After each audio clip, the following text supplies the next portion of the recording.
Lyndon Johnson prepared his entire career to fight the war against America's social ills. He said he was determined to be the greatest president of them all.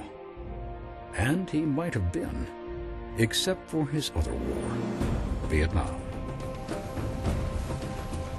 When it came to the war in Vietnam, Johnson anguished over the stark choices.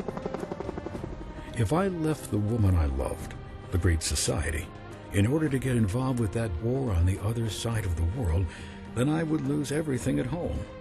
But if I let the communists take over South Vietnam, then I would be seen as a coward, my nation as an appeaser, and we would both find it impossible to accomplish anything, anywhere, on the entire globe. In March 1965, President Johnson sent 5,000 Marines to Vietnam. 3 years later, that number had reached 500,000. At first, the president was able to balance military and domestic spending, but as the cost of both guns and butter escalated, it was not sustainable. The American military machine had pounded away at the enemy for more than 3 years.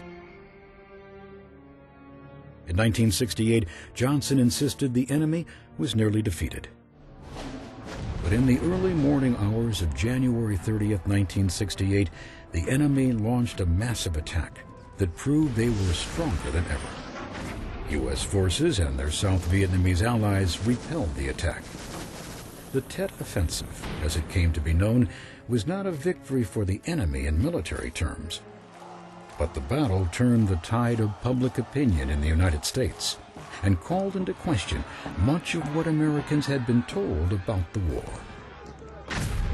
After Tet, it was clear that there would be no victory for the United States in Vietnam. Even some of Johnson's closest advisors began to lobby for a withdrawal.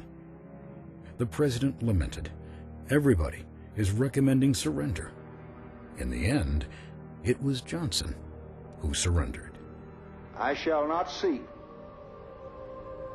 and I will not accept the nomination of my party for another term as your president.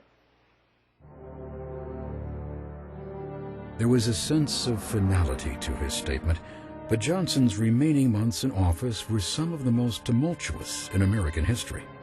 But I want you to know tonight that we as a people will get to the promised land. In April 1968, Martin Luther King Jr. was assassinated in Memphis, sparking riots in major U.S. cities. Let's go on to Chicago and let's win there. Just 2 months later, Democratic presidential hopeful Senator Robert Kennedy was gunned down in Los Angeles. The unrest climaxed when anti-war demonstrators clashed with police and National Guardsmen during the Democratic National Convention in Chicago.